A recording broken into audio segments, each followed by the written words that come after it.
Assalamu alaikum, students. Uh, वालेकुम सलाम sir. um, we are continuing with our discussion of Python. In our last two lectures, we looked through, we went through this list. You can see the sequence. Um, we have done these upper till this 10, how to define a function, list comprehension, and today we will move on to this tuples, dictionaries, if statements, Python loops, and class, and then how to handle the exceptions and troubleshoot. And then this first layer of learning जो हमने कहा था एक basic वाला depth level का होगा, वो हम एक ओवरऑल वो टॉपिक्स जो इसके मेजर टॉपिक्स हैं और जो हम इसमें कवर करना चाहते थे, that will complete that and then we can move to the next level, intermediate level of things. It will also help us to see more examples. As I said, one good way of learning the language is to see lot of practical examples, right? And today, towards the end, we'll also give you a very simple assignment for you to try these very basic things that, and get familiarized with the Python. Okay, so we were at we discussed list and list comprehension in our last lecture. This was the last thing we did, and we were here. The tuples data type or data structure, uh, named as tuples in Python. Okay, tuples, how it differs.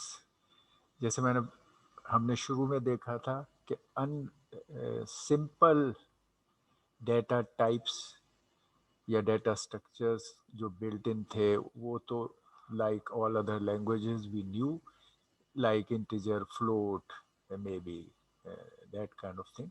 लेकिन इस case में थोड़े composite structures की बहुत ज़्यादा support अच्छी मौजूद है, और जिसमें मैंने आपसे कहा था कि उसकी कॉमन एग्जांपल्स हमारी है स्ट्रिंग की.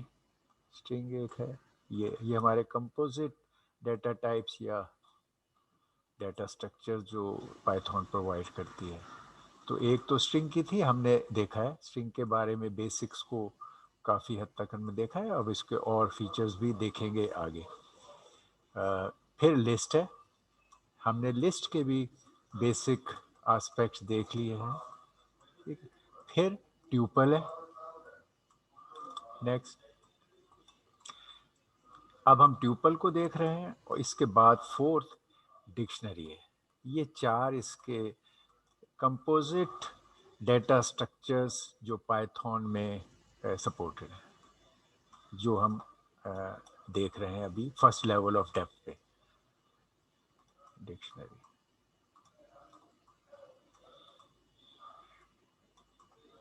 ओके.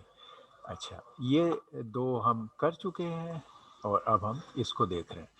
इन सब में तो ये एक कॉमन बात जो बार बार पहले भी मैंने मेंशन की थी और हमें जहन में रखनी है कि एक है था म्यूटेबल एंड नॉट म्यूटेबल और नॉन म्यूटेबल. ठीक. तो हमने डिटेल से देखा लिस्ट के केस को जो म्यूटेबल था, कि आप म्यूटेबल का मतलब है, ये म्यूटेबल में आता है.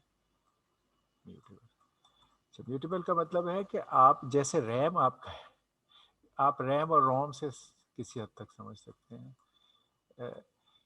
रैम में आप लिख भी सकते हो और मॉडिफाई भी कर सकते हो और रीड भी कर सकते हो, लेकिन वहाँ रोम जब होता है आपका तो उसमें आप रीड कर सकते हो, लेकिन दोनों इस्तेमाल होते हैं. रैम भी यूज़ होता है, रोम भी, इसलिए कि अक्सर रोम चीप और फास्ट होता है. तो आप बहुत सारी चीज़ें जिसमें अफोर्ड कर सकते हो कि आप रीड से रिलेटेड काम करने हैं, तो आप प्रेफर कर देते हो रोम को. ठीक. लेकिन ज़्यादा फ्लेक्सिबल और पावरफुल आपकी रैम होती है। इसी तरह यह भी डाटा स्ट्रक्चर में ऐसा ही मामला है म्यूटेबल और नॉन म्यूटेबल के साथ। तो लिस्ट हमारा म्यूटेबल ऑप्शन था, वेरी फ्लेक्सिबल। इसके हमने तमाम हमने देखा कि लिस्ट को रीड भी कर सकते हैं, लिस्ट की स्पेसिफिक लोकेशन को मॉडिफाई कर सकते हैं। वी बाय मॉडिफाई और म्यूटेबल मीन्स कि आप उसकी लिस्ट के लिस्टेड आइटम को अपनी जगह पर एक आइटम को दूसरे आइटम से रिप्लेस करें। That is the mutability. क्या उसके अंदर अपेंड हो सकती हैं चीज़ें या ऐसा, ये एक डिफरेंट चीज़ है, ठीक है। मगर म्यूटेबिलिटी का मेन ताल्लुक इस बात से कि can you replace the item by another item in that location. तो ये म्यूटेबल की एग्जांपल थी। स्ट्रिंग मैंने आपको बताया था कि नॉन म्यूटेबल है। इसमें हम इन प्लेस किसी एक कैरेक्टर को जाके पॉइंट करके इंडेक्स से रिप्लेस नहीं कर सकते। और उसके लिए हमें ये नॉन म्यूटेबल्स को जब चेंज करना होता है तो उसके लिए हमें अप्रोच इख्तियार करना पड़ेगी। अगर आप उसको यूज़ कर रहे हैं एफिशिएंसी की वजह से, करते रहें। जब कभी आपको ऐसी ज़रूरत पड़े कि इन प्लेस मॉडिफाई करना है तो आप उसको पहले कन्वर्ट करोगे to a mutable data type.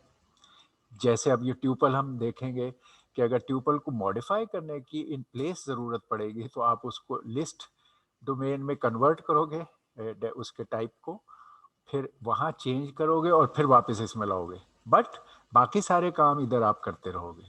तो ये भी नॉन म्यूटेबल था और ये भी नॉन म्यूटेबल है, ठीक है। डिक्शनरी की अगरचे स्ट्रक्चर ज़रा मुख्तलिफ है मगर ये म्यूटेबल है। म्यूटेबल इन द सेंस के इसके दो हिस्से हैं म्यूटेबल। म्यूटेबल इसको कहते हैं, ओके, दोनों बात है। म्यूटेबल एंड नॉन म्यूटेबल के लिहाज से दो हिस्से हैं इसके जो हम देखेंगे। इसके दो पार्ट्स होते हैं, की और एक वैल्यू। की को आप म्यूटेबल की को चेंज नहीं कर सकते, वैल्यू को चेंज करते हैं, ठीक है। तो वैल्यू वाइज ये चेंजेबल है, की वाइज चेंजेबल नहीं है। तो इसके अंदर दोनों ही बातें के फीचर्स हैं, ठीक है। इस तरह इनकी डिवीजन है। तो अब हम ये देख चुके हैं और ये देख चुके हैं और अब हम इसको देख रहे हैं और ये नॉन म्यूटेबल डाटा टाइप की कैटेगरी में है। अच्छा, ओके, अब वी लुक एट इट। अच्छा, पहले सिंपल केस, इसको एक्सप्रेस करने का क्या तरीका है। अरे के लिए हम यहाँ पे ट्रेडिशनली लिस्ट के लिए हम अरे लाइक ब्रैकेट जो होते थे पहले वही इस्तेमाल करते थे। इसमें ये वाले ब्रैकेट इस्तेमाल करते हैं हम, नॉर्मल ब्रैकेट इस्तेमाल करते हैं इसको शो करने के लिए। तो अगर एक ट्यूपल है जिसका नाम आप माई ट्यूपल रखते हैं और उसको आप डिफाइन करना चाहते हैं विद सम वैल्यूज, तो आप इस ब्रैकेट में आपने कहा ये values they don't have to be 1 2 3 4 5, it can be any random values, ठीक है। तो यहाँ आप डाल सकते हैं it is like list except के its items are not changeable, okay, in place. अब इसके अंदर जस्ट लाइक लिस्ट, अगर आप अब वो वाले फीचर्स हम देख सकते हैं। अगर आप जैसे वहाँ सब स्ट्रिंग था या सब लिस्ट थी, इस तरह इसमें भी है कि आप इसका भी स्लाइस स्लाइस वाला ऑप्शन इस्तेमाल कर सकते हैं कि अगर आप कहते हैं इस माई ट्यूपल के ज़ीरो से, अच्छा ये देखिए ये इस ब्रैकेट में होगा, ये इंडेक्स आप इस्तेमाल कर रहे हैं सब slice part of this thing को इंडेक्स कर रहे हैं, जैसे कि हमने लिस्ट में भी किया स्ट्रिंग में भी किया। तो आप ये तरीका, इसमें ब्रैकेट वही रहेंगे जो इंडेक्सिंग के लिए इस्तेमाल होते थे, क्योंकि it's kind of A combined index कि ज़ीरो से लेकर लोअर, और ये है three not inclusive, which means 0 1 2। ये आपका एलिमेंट 0 है, ये एलिमेंट 1 है और ये एलिमेंट 2 है, ठीक। तो 0 1 2 में आपके 1 2 3 आएगा। अगर आप इस माई ट्यूपल की कमांड में ये चीज डालोगे तो वो ये आउटपुट देगा, ठीक है। तो डिफरेंस थोड़ा सा ये है जो हमने यहाँ देखा। अच्छा, अब वो जो हमें ज़्यादा कंप्रीहेंसिव तरीके से हम इस को और इस प्रोसेस को स्लाइसिंग का, जैसे लिस्ट की स्लाइसिंग थी ये इसके केस में भी अगर हमने ऑल ऑप्शंस यूज करते हुए जो लिस्ट में भी थे वो यहाँ पे हम दिखा रहे हैं कि आप यू कैन आइडेंटिफाई। अभी हमने इंडेक्स में ये दो चीज़ें खाली शो की हैं यहाँ कि लोअर स्टार्टिंग क्या है और एंड -1 क्या है। ये एंड है और इससे -1 होता है, एंड -1। मगर इसी में आपके पास ऑप्शन है कि थर्ड आप बता सकते हैं, जैसे कि फॉर लूप में होता है कि what is the incriminating step. अगर आपने हमने यहाँ कुछ मेंशन नहीं किया, इसका मतलब था कि इंक्रीमेंटिंग स्टेप बाय डिफॉल्ट 1 है, ठीक है।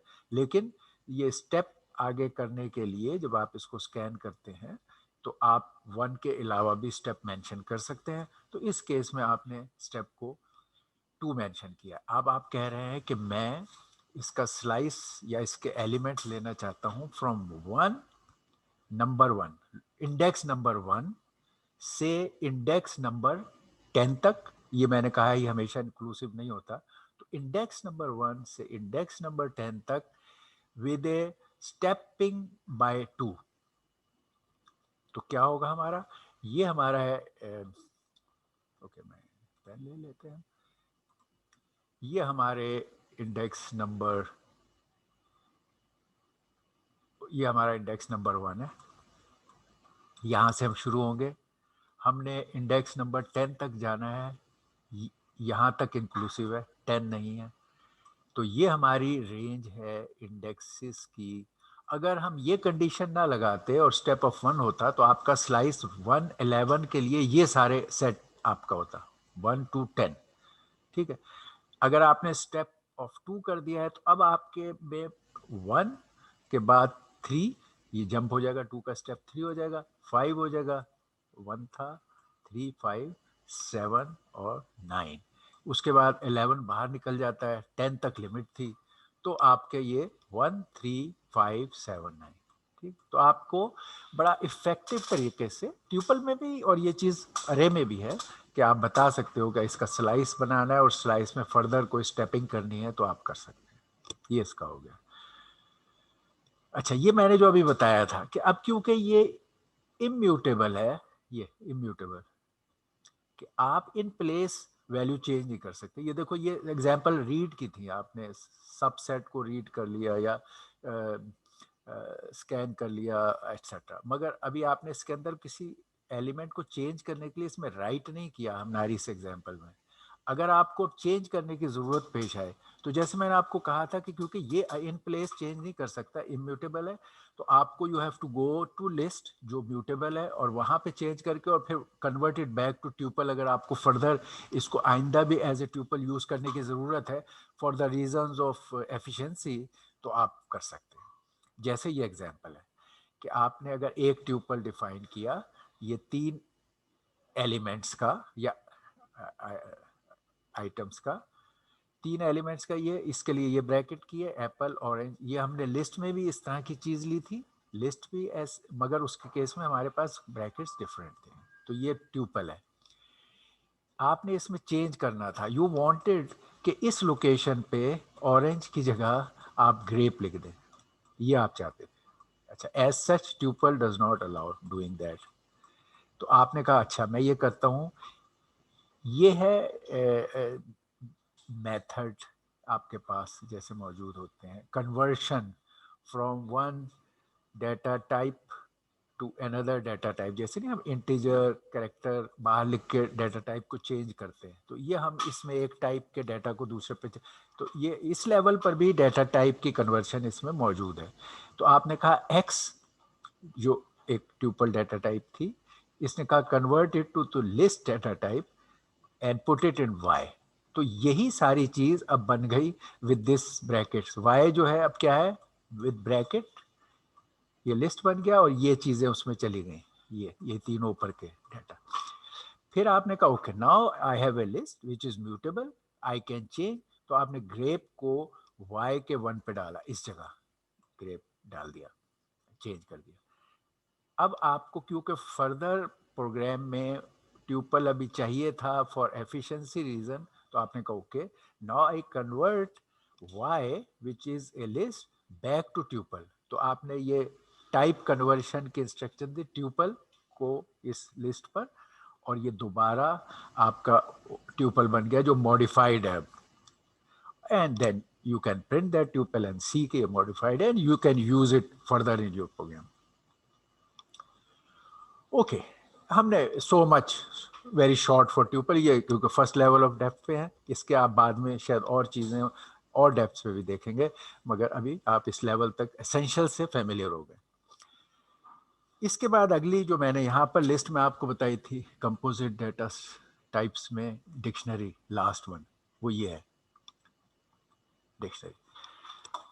अच्छा, dictionary as the name is, और ये कि इसमें इस तरह की चीज़ है कि आपके पास की वैल्यू की डेटा स्ट्रक्चर, यानी अभी तक हम कह रहे थे जैसे लिस्ट या अरे में आपका एक एलिमेंट होता है और बाकी इधर इंडेक्स होता है बाहर, index is by default there, और आपकी ओके मैं एक डिस्टिंग्विश करने के लिए बना दूं, हियर इज ए लिस्ट जो आपकी अरे की तरह होती है, इसके इंडेक्स वगैरह इधर बाहर हैं, ये बाय डिफ़ॉल्ट हैं कि भाई आपके अगर इंटीजर इंडेक्स आप यूज़ कर रहे हो तो वो 0 से लेकर और जो भी मैक्स वैल्यू है, जैसे लिस्ट के केस में जब आप रेंज कहते हो तो फिर आपके लिए इंडेक्स एप्लीकेबल होते हैं और आप उसके हिसाब से फॉर लूप या इधर उधर इस्तेमाल करते हो, लेकिन अंदर सिर्फ एक ही एलिमेंट होता है। वो एलिमेंट हमने लिस्ट में कहा है आपसे कि हमारा जो पाइथन में लिस्ट है इसमें जो एलिमेंट है ये एनी डेटा टाइप हो सकता है, ये इसके अंदर फ्लेक्सिबिलिटी है, मगर इसकी एक ही वैल्यू, वो एक आइटम कहलाएगा, एक आइटम। फर्ज करें आपने इधर एक इंटीजर डाला 37, इधर आपने एक कैरेक्टर डाला my name, name my name character डाल दिया, इधर आपने कोई फ्लोट डाटा टाइप डाला 3.27, इधर आपने जैसे हमने आप वन ऑफ यू आज द क्वेश्चन, हमने कहा okay this element can be an another अरे, आपने इधर पूरा ये डाला, एक अरे डाल दिया एलिमेंट, वो अलाउड है। और इसी तरह आप कोई भी चीज़ यहाँ डाटा टाइप के साथ डाल सकते हैं। इसकी इंडेक्सिंग ये है और इसकी एक ही एलिमेंट है, ये अरे भी बहुत सारों का ये एक एलिमेंट है, यहाँ को आप समझे कि कॉमे डाल रहे हैं, ये एलिमेंट हर एलिमेंट को आप एक कॉमा डाल रहे हैं और वो एलिमेंट्स को अलहदा कर रहा है। ये हमारे लिस्ट में भी है और हमारे ट्यूपल में भी है, लेकिन डिक्शनरी में इसमें जो पॉइंटिंग या इंडेक्सिंग की चीज़ थी वो ये थी बाहर, और जो बाय डिफ़ॉल्ट थी डिक्शनरी में उस तरह से by default indexing from 0 to n-1 इस्तेमाल नहीं होती, उसमें इवन इंडेक्सिंग के लिए एक दो दोनों चीज़ें इसके अंदर ही हैं, there is no external default indexing, ठीक है ओके। तो हम इसको ये इस तरह ये कॉलम पे दोनों बातें कि इंडेक्सिंग के लिए क्या इस्तेमाल होना है वो भी यहाँ देते हैं, और वैल्यू के लिए क्या इस्तेमाल होना है वो भी यहाँ देते हैं। इस केस में जो वैल्यू थी वो तो ये है, ठीक है। इस केस में जो इंडेक्सिंग बाहर बाय डिफ़ॉल्ट ये थी, अब वो इसके केस में मौजूद नहीं है, उसकी जगह ये एक और कॉलम अंदर मौजूद है, दो वैल्यूज़ हैं जिसमें आपके इंडेक्सिंग के लिए इस्तेमाल होगा, इसको हम की कहते हैं। ये इंडेक्सिंग के लिए जो चीज़ इस्तेमाल होनी है इस डिक्शनरी में वो की है, और जो डाटा इसमें डालना है उस की के अगेंस्ट वो वैल्यू है, तो हम इसको की वैल्यू पेयर भी कहते हैं। For one entry of a dictionary is a one key value pair, so this is one item, इस केस में ये एक आइटम है जिसमें दोनों चीज़ें हैं, ठीक है। अच्छा, और इस तरह ये डिक्शनरी आपके बनेगी, इसमें किसी भी जगह पॉइंट करना है तो आपको की के जरिए से पॉइंट करना, you will search through the key और इट विल पॉइंट दैट, ठीक है। तो जैसे अगर आप लोग फेमिलियर हो या आपने ये नाम सुना होगा, हार्डवेयर में एक चीज़ होती है एसोसिएटिव मेमोरी, ये जब आप रैम वगैरह हार्डवेयर में इस्तेमाल करते हैं, ये रैम की एग्जांपल है कि ये रैम इस्तेमाल कर रहे हैं तो रैम में आपके यहाँ जो एड्रेसेस हैं वो ये वाले होते हैं कि आप पॉइंट कर रहे हैं आई और जे या आई, और वो पॉइंट कर रहे हैं, और ये या इंटीजर वाले हैं, तो ये रैम इस तरह पॉइंट होती है। ये मैं आपको हार्डवेयर के एग्जांपल से इसका बिहेवियर समझा रहा हूँ, ठीक है। मगर एक हार्डवेयर में इस्तेमाल होती है एसोसिएटिव मेमोरी। एसोसिएटिव मेमोरी को आप इस तरह इंडेक्स से इस्तेमाल नहीं करते, उसमें यहाँ अच्छा खासा हार्डवेयर एडिशनल मौजूद है, और वो ये होता है कि आप एनी की वैल्यू देते हो इसको यहाँ पर, वो इससे सारों से मैच करके हार्डवेयर देखती है कि विच की वैल्यू इट इज, और फिर उसके अगेंस्ट पॉइंट करती है डाटा, जिस तरह ये इंडेक्स के अगेंस्ट पॉइंट करता है, और उसको डाटा लाइंस पे रीड या राइट करता है। तो इसका इक्विवेलेंट हार्डवेयर डोमेन में अगर आप लोगों ने कहीं पढ़ा या देखा हो, तो एसोसिएटिव मेमोरी लाइक बिहेवियर है इसका, ये जो हमारी डिक्शनरी है। एनीवे यहाँ ये सॉफ्टवेयर में एक डाटा स्ट्रक्चर है जिसके अंदर ये दोनों चीज़ें हैं। इसमें पॉइंट करने के लिए इंडेक्स की से करते हैं, और जो डाटा वहाँ होता है वो वैल्यू से होता है, और इसको की वैल्यू पेयर कहते हैं। ये इसके की वर्ड्स हैं। बाज़ दफ़ा कीवर्ड्स इस सेंस में है कि फंक्शंस में आप इसके लिए वर्ड की और वर्ड वैल्यू इस्तेमाल करते हैं। अच्छा, एनीवे सर ये जो जैसा की जो है ये हैश टेबल की तरह की है, जिस तरह उसमें हम एक की यूज करते हैं तो थोड़ा फास्ट हो जाता है जी, कि वो डायरेक्ट डायरेक्ट उस की पे जाके सर्च करता है, सीक्वेंशियल सर्च नहीं करता। हाँ, good. That is one good example or application of such dictionary like things or associative memory like things. That is one example कि आप की में हैश वैल्यूज डालते हैं, और वो फिर कि आप इधर कहते हो मैं I want to search for this hash value. आपने आप किसी हद तक अब तो हैश से भी फेमिलियर हो, क्योंकि आप लोगों ने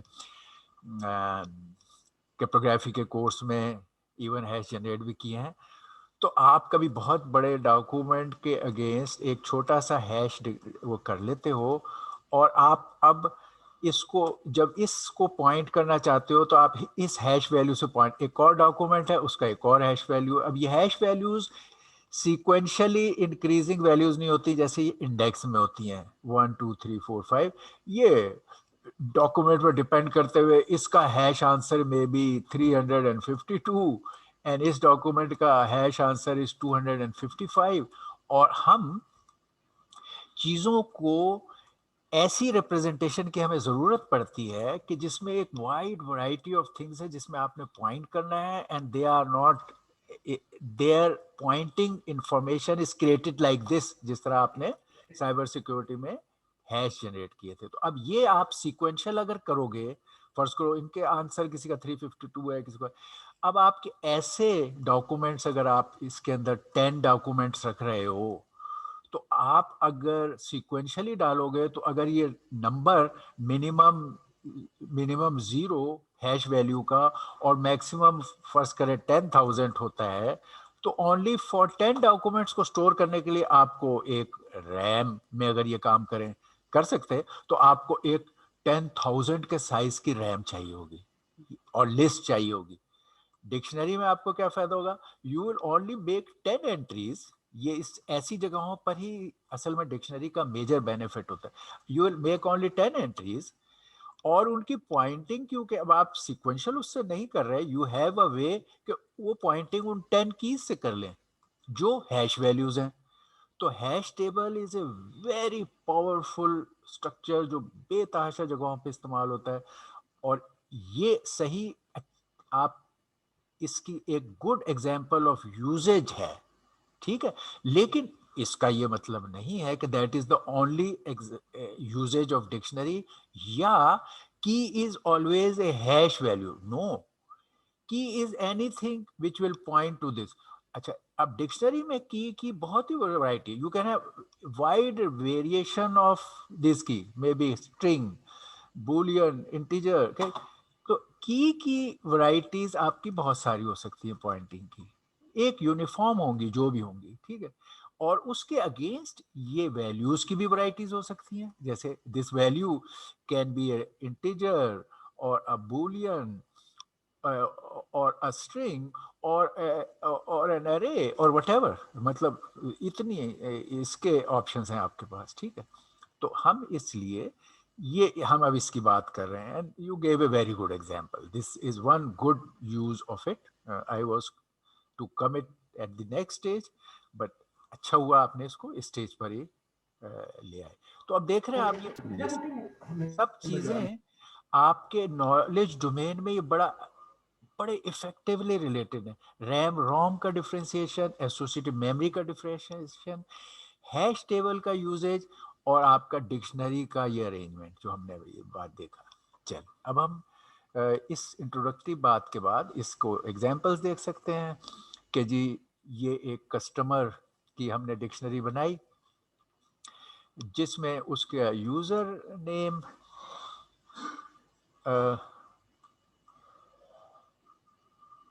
और मुख्तलिफ यहाँ वैल्यू डाल रहे हैं और यहाँ की डाल रहे हैं। ये जनरल एग्जांपल है। इट्स ए जनरल एग्जांपल जिसमें एक कस्टमर के बारे में इंफॉर्मेशन है, ठीक है। तो उस कस्टमर की इंफॉर्मेशन डालने के लिए, जैसे एक स्टूडेंट इंफॉर्मेशन है, किसी टीचर का डेटाबेस बना रहे हैं, स्टूडेंट्स का डेटाबेस बना रहे हैं, तो यहाँ कस्टमर का डेटाबेस उसने बनाया, तो उसने कस्टमर में का पहले कहा कि मैं इसका यूज़र नेम डालूंगा, फिर इसकी ये इंफॉर्मेशन डालूंगा क्या ये ऑनलाइन है इस एक्टिविटी के लिए अवेलेबल, और तीसरा मैं डालूंगा कि इसके फ्रेंड्स जो हैं वो उनकी तादाद क्या है, ठीक है। तो ये तीन तरह के डेटा को आपने इस डिक्शनरी में डालना था। तो आपने इधर नेम ये रखा, यूजर नेम लिखा, ये आपकी की है, इसके अगेंस्ट कस्टमर का नाम डाल दिया। फिर आपने दूसरी ये कॉमा, यहाँ कॉमा आ गया, इसके दरमियान कॉलन आया, ये की और वैल्यू के दरमियान ये आपका देखा जाए तो एक आइटम है, एक आइटम, ये की, ये वैल्यू, और ये उसके दरमियान कॉलन। जब एक आइटम कंप्लीट हो गया उसका फिर कॉमा, बाहर इसके कर्ली ब्रैकेट्स होते हैं, जैसे और केसेस में लिस्ट में ये था, ट्यूपल में ये था, इस केस में कर्ली ब्रैकेट होता है, क्लोज एंड ओपन। तो ये एक आइटम की वैल्यू कॉलन कॉमा, और इसी तरह फिर अगला पेयर की वैल्यू एंड कॉमा, और ये कॉलन, और ये ऑनलाइन एंड फॉल्स। अब आप देख रहे हो इधर स्ट्रिंग टाइप वैल्यू है, इधर बूलियन वैल्यू है, और इधर इंटीजर वैल्यू, ठीक है। कीज इस केस में सारे स्ट्रिंग बेस्ड हैं, यूनिफॉर्मली उसने स्ट्रिंग वाले ऑप्शन को यूज किया और सबको यूनिफॉर्मली यूज इस्तेमाल किया। ये यूजर नेम, ऑनलाइन, फ्रेंड। तो ये एक example of, basic example of a dictionary के तमाम कंपोनेंट्स को दिखाने के लिए है। आपको कई दफ़ा, ये तो एक बनी हुई डिक्शनरी थी, many a times you will evolve a dictionary. आपने स्टूडेंट डेटाबेस बिल्ड करनी है या किसी ऑर्गेनाइजेशन के एम्प्लॉय की डेटाबेस बनानी है, और आप उसको इंफॉर्मेशन को डालोगे भी और बाद में मैनिपुलेट भी करोगे, तो आप अगर इसे यूज़ कर रहे हो तो आप ज़ीरो से बिल्ड कर रहे हो। तो बिल्ड करने में पहले शुरू में वो एम्प्टी है। एक न्यू डिक्शन उसको बिल्ड करने का तरीका क्या है कि आप इनिशियली न्यू डिक्शनरी खाली इस ब्रैकेट से शो कर दो, और फिर इसमें इंफॉर्मेशन को ऐड करो, इसको अपडेट करो, जिस तरह भी आपने करना है, एंट्रीज बनाते जाओ, बढ़ाते जाओ, और वो चलता जाए। अच्छा, दूसरा तरीका ये है कि आप डिक्शनरी बनाने में एक जो मेथड है डिक्शनरी का उसको यूज करो, ठीक है। तो हम पहला वाला जो मेथड है ये सिंपल और डायरेक्ट है, इसको हम दिखाते हैं कि अगर आपने न्यू डिक्शनरी बनानी है और उसमें एंट्री करनी है, it's very something like may be composites, वो जो स्ट्रक्चर डाटा टाइप थी उसके है, but it's slightly different, but it looks like that. ये हमें ओके। तो न्यू डिक्शनरी में आपने अब डाटा एंटर करना है, तो ये इक्वल टू, ये आपके कर्ली ब्रैकेट बिगिन एंड, और इसमें ये तीन आपने चीज़ें एंटर की, ये एक की वैल्यू का एक आइटम, एक दूसरा की वैल्यू का आइटम, और एक तीसरा की वैल्यू का आइटम। यहाँ पर आपके ये कॉमे हैं, ये लास्ट एंट्री है, इसके बाद कर्ली ब्रैकेट है, यहाँ से बिगन हुआ था। ये कीज़ हैं, ये आपकी वैल्यूज़ हैं। अगर ये आप असाइन कर देते हो, ये अब आपकी न्यू डिक्शनरी में बन गया एक एंट्री, और अब आप इसको प्रिंट करोगे तो you will get this. Print में आप देखें जैसे हमने इसका नेम इस्तेमाल किया है, ठीक। ओके। आपने अगर एक वैल्यू एक्सेस करनी है, रीड करनी है, जैसे हम लिस्ट में चीज़ों को रीड और राइट करते हैं, तो इसी तरह इसमें भी रीड और राइट दोनों काम आप कर सकते हैं। जैसे मैंने बताया वैल्यू को रीड और राइट करने की फ्लैग है, तो it is in that sense, value के सेंस में हम देखें तो ये म्यूटेबल ही है, इसको म्यूटेबल क्लास में ही कहेंगे। की क्योंकि पॉइंटिंग के लिए है, तो हम की को एक ही की इस्तेमाल दो दफ़ा नहीं कर सकते और उसके ऊपर रेस्ट्रिक्शंस हैं, लेकिन as far as value is concern वो चेंजेबल है, और डेटा असल में यही है। तो हम इसके बारे में देख रहे हैं कि डेटा को रीड राइट करना इन द वैल्यू पार्ट कैसे किया जाता है। पॉइंटिंग की से की जाएगी और डाटा उधर से। तो अगर हमने इस न्यू डिक्शनरी में उसके डेटा को एक्सेस करना है, तो ये अब हमारी डिक्शनरी की, हमने कहा न्यू डिक्शनरी, ये की डाली, और उस जैसे इंडेक्स डालते थे और उसको ऐसी ब्रैकेट्स ये वाले इसमें डाला, और इससे वो डाटा रीड करके एक्स में ले आए। यानी ये 3 एंट्रीज थी आपकी डिक्शनरी में।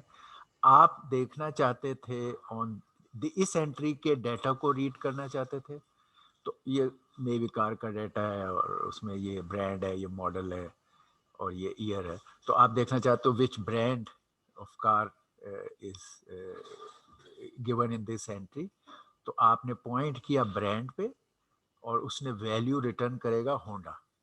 ठीक, तो ये आपने न्यू डिक्शनरी की डाली और यहाँ पर इसका वैल्यू आएगी जो होंडा वहाँ पे एंटर है, आई डोंट नो स्मॉल में है जिस तरह भी होंडा, ये चीज़ आपकी यहाँ साइन हो जाएगी।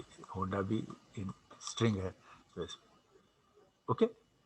तो दूसरी इसकी एग्जांपल हम कहें कि अगर इसको हम कोई वैल्यू चेंज करना चाहते हैं, म्यूटेबल है, कर सकते हैं। तो आप कहते हो कि यार ये ओहो मैं ये गाड़ी तो नई थी, ये किसने लिख दिया 1995। ओके, सो करेक्ट, आपने ब्रांड न्यू गाड़ी ली थी और उसने 10 साल 20 साल पुराना वो डाल दिया, तो आपने कहा okay, okay change it, this entry is wrong. तो आपने कहा ओके 2020, अब ये रिसीविंग साइड पर है, इस एंट्री को चेंज करना है, तो फिर लाइक लिस्ट एटसेट्रा आपने उसी तरह लिखा, न्यू डिक्शनरी इंडेक्स किया ईयर से और इसमें किया, तो यहाँ ये कैंसिल होके इसकी जगह 2020 एंटर हो गया। तो इस तरह आप एक डिक्शनरी में की के इंडेक्सिंग से रीड और राइट का काम कर सकते हैं, जस्ट लाइक जैसे हम लिस्ट वगैरह में करते थे। इसके ये जैसे मैंने बताया, ये 3 वर्ड्स आपके स्टैंडर्ड है। कीज का आप कह लें कीवर्ड है जो इसकी फंक्शंस में, ये बिल्ट इन फंक्शन में इस्तेमाल होता है। वैल्यूज है और आइटम, आइटम का मतलब है पेयर, की वैल्यू पेयर, जहां आप उसकी बात करना चाहते हैं आइटम कहेंगे। इसके लिए बिल्ट इन फंक्शंस भी अवेलेबल है, जो आप डिक्शनरी के डॉट करके उन्हें कॉल कर सकते हो और वो चीज़ें इस्तेमाल हो सकती हैं। इसकी डिटेल हम अगले नेक्स्ट लेवल ऑफ डेफ में देखेंगे, but you should know it कि देर आर मेथड्स अवेलेबल जिनको आप कॉल कर सकते हो। ये it will give you all the keys, this will give you all the values, अलग अलग आपको चाहिए, this will give you all the items जिसमें की वैल्यू के पेयर होंगे। तो आप देर आर मेथड्स अवेलेबल, हम इसके एग्जाम्पल्स लेटर स्टेज पे देखेंगे, but you should know at this stage. अच्छा, अब लूपिंग थ्रू द डिक्शनरी, कि अगर एक डिक्शनरी है और आपने उसके तमाम आइटम्स को सर्च करने के लिए या मॉडिफाई करने के लिए या प्रिंट करने के लिए या for any reason, so many reason, जिस तरह लिस्ट और वगैरह में आपको ज़रूरत पड़ती थी अरे में, इस तरह की नीड्स आपको डिक्शनरी में भी आइडेंटिकल नीड आ सकती हैं। अब आप क्योंकि आई अवेलेबल नहीं है इसमें, तो आपने देखना है कि मैं की के ज़रिए यही काम सारे कर लूँ, जो आप कर सकते हैं। तो अगर आपने कहना है print all the key names in the dictionary, ठीक है, ओके, तो आपने कहा ओके, फॉर लूप हम सीख चुके हैं, फॉर एक्स इन, ये इन और not in is A keyword, ये देखता है किसी भी चीज में जो यहाँ है उस चीज का इज इट इन इट और not in it, so this is a keyword in this language. ये अब हमने इसको डिफरेंट कलर में शो किया, पीछे ये फॉर लूप इस्तेमाल हुए थे।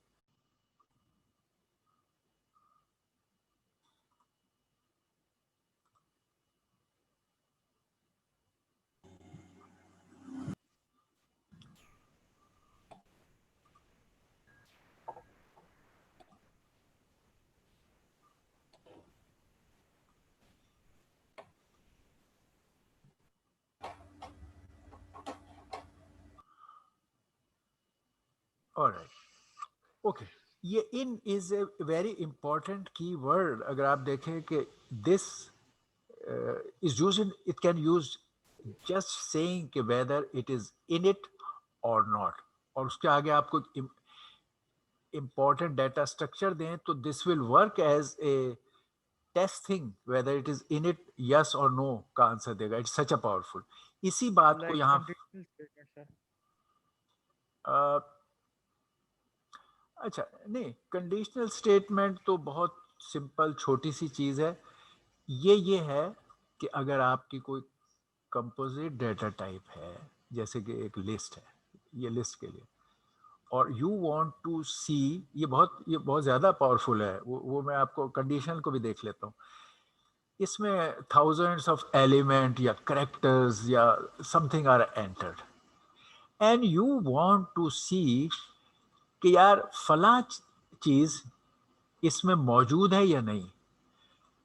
तो एक आप आम उसमें कहोगे कि आप सारे में सर्च करो और वो निकले, लूप चलाओ, सर्च करो, उसके अंदर मौजूद हो तो आप कहोगे यस और नॉट है या नहीं। ये खाली इन और उसके आगे वो चीज जिसमें आप टेस्ट कर रहे हो और इसका आंसर ट्रू या फॉल्स आए तो इसने खुद ही वो टेस्ट कर लिया सारे को और बता दिया कि इन है या नॉट इन। तो इन and not in is A something which can be one of the powerful conditional statement। conditional statement तो ऐसी भी ज्यादातर होती है ना कि if x is less than 5, ठीक है, और इसको और कॉम्प्लेक्स हम करते हैं तो हम कहते हैं एंड इसमें डाल के कह देते हैं कि and y is great greater than 20। तो इस तरह की कंडीशंस को कंपोजिट करके और हम ऐसे सिंपल डाटा पर ही अप्लाई हो रही होती हैं, आम जो हम फेमिलियर हैं। ये in is much more powerful. ये कंडीशन में ये जा सकता है कि ये क्योंकि इसका आंसर भी ट्रू और फॉल्स होता है, तो आप कह सकते हो लेट्स इफ की कंडीशन में इस्तेमाल करो, इफ एक्स इज इन और आगे आपने लिस्ट दे दी बहुत बड़ी, अगर वो उसमें है एंड आगे जो भी है आप करेंगे and let's say y is in, let's say dictionary दे दी, जैसे इस एग्जांपल के एक बहुत बड़ी डिक्शनरी दे दी। अब इसका आंसर भी यस नो में, अब ट्रू फॉल्स के इनका नेट रिजल्ट ट्रू फॉल्स है, और पूरी कंडीशन जैसे ये सिंपल केस में होती थी it is being used in, so this in और नॉट इन, इसमें यहाँ नॉट इन भी कह सकते हो, नॉट इन भी अलाउड है, are much more powerful thing. हम और फिर इस इन को हम यहाँ फॉर लूप में इस्तेमाल कर रहे हैं। ये बहुत जगह इस्तेमाल हो सकता है और यहाँ पर हम फॉर लूप में भी इन इस्तेमाल होता है। तो ये इन और not in is a very powerful test facility available for very complex data structure. ये तो अब ये फॉर लूप जो हमने पहले भी देखे थे, यहाँ पर हम फॉर लूप डिक्शनरी के लिए इस्तेमाल कर रहे हैं। जब हम कहते हैं for x in new dictionary, अच्छा अब इसके अंदर जब आपके पास अरे था तो अरे में हमेशा आपको दो तरह के तरीके से हमने लिस्ट में देखा था। लिस्ट में कि हमने दो तरीके से ये फॉर लूप चलाया है। लिस्ट में हमारा ये फॉर लूप बहुत पावरफुल है। अगेन इन दिस केस एक फॉर लूप वो था जो हम पहले चलाते रहे हैं और वो ये कहता है कि सर्च बेस्ड ऑन इंडेक्स आई। हम एक फॉर लूप जैसे सी में चलाते थे तो हम कहते थे for i from 0 to n-1 index पे हम कवर करते थे और सर्च करते थे, और फिर हम देखते थे कि इफ यहाँ पर हम देख लेते थे कि डेटा ए है अगर ये, तो ए आई के बारे में जो भी है रीड राइट करें या समथिंग लाइक, ये हम सी में भी करते थे। ठीक है, इसमें पाइथन में ये ऑप्शन इस्तेमाल करने के लिए जब हम ये वाला फॉर लूप लिखा हमने पीछे, जब फॉर में कहा फॉर, वहां पे भी हमने लिखा, जब सपोज एक्स नाम लें या आई लें, जो भी आपकी मर्जी है, लेट से आई ले लें, आई लें फॉर आई इन, अब अगर आपने इंडेक्स वाला करना है तो लिस्ट में हम कहेंगे रेंज, फिर वो इंडेक्स वाली बात आएगी, रेंज, और फिर जो भी रेंज है आपकी जितने भी एलिमेंट्स 10 20 30, तब ये काम इंडेक्स वाला ये इंडेक्स इस्तेमाल होगा इसमें लिस्ट में। लेकिन हमने लिस्ट में इससे ज्यादा जो कॉमन इस्तेमाल और पावरफुल इस्तेमाल है वो हमने ये कहा फॉर एक्स इन, आगे हमने यहाँ लिस्ट दे दी, ये जो भी लिस्ट थी एल लिस्ट। अच्छा, अब ये जो लिस्ट है ये उस लिस्ट के अंदर उसकी वैल्यूज को चेक करेगा, यानी जो आपके लिस्ट में अब ये इंडेक्स नहीं कर रहा, यहाँ पर वैल्यूज हैं आपकी, और वो देखेगा बारी बारी। या फॉर लूप का मतलब ये है कि अब आपने इनको इसके जरिए, तो अब ये एक्स का मतलब है कि ये एक्स पहले इस लिस्ट में पहली जगह पे जाएगा, इसकी वैल्यू को देखेगा, दूसरी जगह पे जाएगा उसकी, तो ये अब वैल्यू एक्स में अभी वैल्यू आ रही है, अगर आप इसमें कहोगे प्रिंट एक्स तो ये वैल्यूज प्रिंट कर रहा होगा। ठीक है, अगर आपने ये वाला ऑप्शन इस्तेमाल किया तो ये इंडेक्स इस्तेमाल करेगा। अब आपको कहना पड़ेगा प्रिंट एल आई, जो भी है आपके यहाँ पे आप देख रहे हो ये फर्क, ये डायरेक्टली वैल्यूज पे जाके फॉर पे अप्लाई होता है, और लिस्ट में बहुत कॉमनली ये चीज इस्तेमाल होती है इनके जरिए से। बट कई दफा आप लिस्ट और ऑपरेट करने के लिए आपकी नीड, जैसे हमने स्क्वायर और क्यूब करने के लिए किया था कि तमाम इनिशियल वैल्यूज 10 वैल्यूज को स्क्वायर कर दो, तो फिर हम इस तरह का भी इस्तेमाल कर सकते हैं। तो आप देख रहे हो ये इसमें एक बड़ी अच्छी ये है, ये कॉमन इस्तेमाल है, बड़ा पावरफुल है। यहाँ हम अब डिक्शनरी में ये इन को इस्तेमाल कर रहे हैं। अगर हम कहते हैं for x in new dictionary, अभी यहाँ पे मेंशन नहीं किया, by default it is for the key, at times you mention, मगर जब नहीं मेंशन किया हुआ है इट इज फॉर द की, क्योंकि की is the one which points, और फॉर ने यहाँ पॉइंट करना है, तो इट इज फॉर द की। तो जब आप न्यू डिक्शनरी कह रहे हैं तो इस एक्स में वो आएगी आपकी की आएगी। ठीक है, अच्छा, अगर आपको वैल्यू प्रिंट करनी है, प्रिंट एक्स या पूरी तमाम कीज को प्रिंट कर देगा। अगर आपने वैल्यूज प्रिंट करनी है, ऑल द वैल्यूज, तो अब आप कहोगे x in new dictionary, again by default x will get the key value, तो आप कहोगे न्यू डिक्शनरी विद दैट की वैल्यू पर जो कुछ है वन बाय वन ये की वैल्यूज वहां से लेता जाएगा। ये key values are not necessarily 0 1 2 3 4 5, they are different may be strings. हमने अभी जैसे एग्जाम्पल में देखा था कि ये बारी बारी उन स्ट्रिंग्स की वैल्यूज को लेगा, उन्हें यूज करेगा पॉइंट करने के लिए, वहां से वैल्यू पिक करेगा और उसको प्रिंट करेगा। तो ये की को प्रिंट करना है, तमाम कीज को प्रिंट करना है डिक्शनरी की, तमाम वैल्यूज को प्रिंट करना है डिक्शनरी की। अब डिक्शनरी में एक नीड आपकी आ सकती है कि आप तमाम की वैल्यू पेयर को आप प्रिंट करना चाहते हो, ये तीसरी नीड है, इसको हम कहते हैं आइटम। जैसे मैंने बताया की वैल्यू पेयर के लिए आइटम यूज होता है, तो अगर आपने की वैल्यू पेयर की पूरी लिस्ट डिक्शनरी से प्रिंट करनी है तो इसमें ये दो इंडेक्सिंग का कॉन्सेप्ट भी है। बहुत जगह पर पाइथन अलाउ करता है कि आप फॉर लूप में ये डुअल इंडेक्स इस्तेमाल करो। तो इसमें वो कह रहा है कि फॉर एक्स वाई ये इंडेक्स है इन माय डिक्शनरी। अब यहां इसने स्पेसिफिकली बताया डॉट आइटम्स, माय डिक्शनरी में आइटम्स के से ले आइटम्स को स्कैन करो और हर आइटम को एक्स वाई में बारी बारी डालो, पहला आइटम उसको एक्स वाई में डालो, दूसरा तीसरा, और जो वैल्यू आएगी एक्स वाई की इस फॉर लूप में वो आप प्रिंट करते जाओ।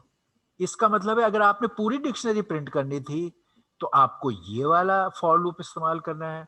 अगर आपने खाली तमाम कीज को प्रिंट करना था तो ये फॉर लूप का अरेंजमेंट है, और अगर आपने तमाम डिक्शनरी की वैल्यूज को प्रिंट करना था तो ये फॉर लूप का अरेंजमेंट है। ओके,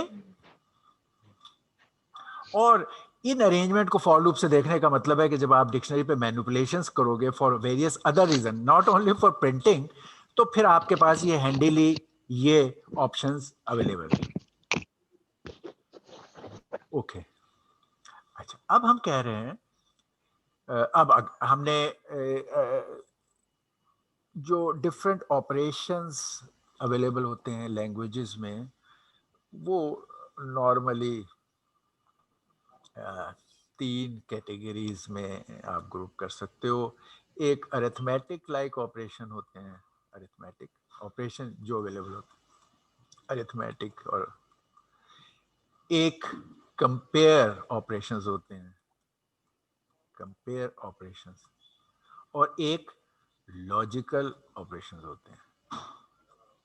ये 3 तरह के, जब हम ऑपरेशंस किसी लैंग्वेज में चेक करते हैं 3 तरह के ऑपरेशन होते हैं। आपको शुरू में मैंने एक लिस्ट अरिथमेटिक ऑपरेशंस की दिखाई थी जो आपने यूज की है, ठीक है, यूज नहीं की आपने देखी, हमने डिस्कस की है। अच्छा, कंपेयर इज लाइक दिस, यहाँ इसने लॉजिकल लिख दिया है, ये थोड़ा सा करेक्ट कर लेते हैं, कंपेयर, ये कंपेयर के एग्जाम्पल हैं।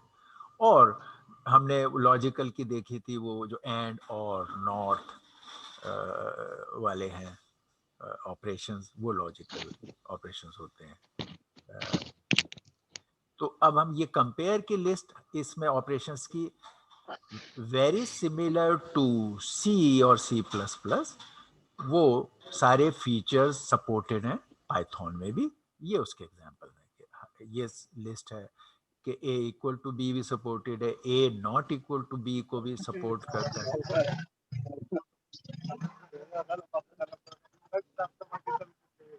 ए लेस देन बी को भी सपोर्ट करता है, a less than and equal to b को भी सपोर्ट करता है, ए ग्रेटर देन बी को भी सपोर्ट करता है, ए ग्रेटर देन और इक्वल टू बी को करता है। तो ये set list of compare operations supported in C, ठीक।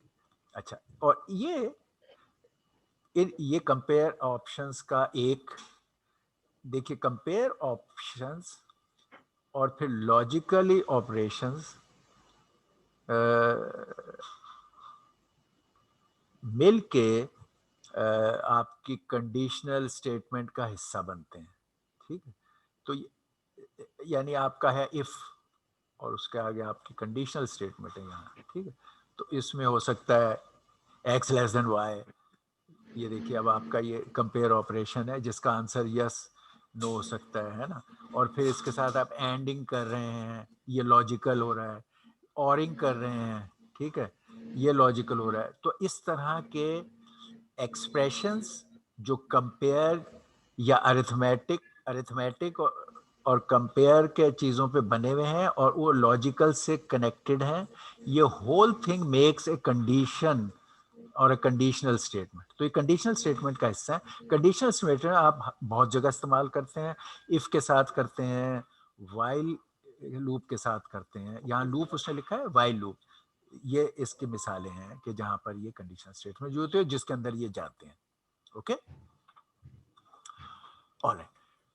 तो अब ये एग्जांपल इफ यहाँ पर अब हम इफ को देख रहे हैं कि उसका कोड कैसे लिखना है। आपने इफ की रीजनिंग आपको पास से पता है, हम we are learning Python with people who know C C plus plus, तो हम उन एस्पेक्ट को बहुत ज़्यादा दोबारा नहीं दोहरा रहे, लेकिन सिंटेक्स क्या है और इसमें लिखने का तरीका और मीनिंग हम देख रहे हैं।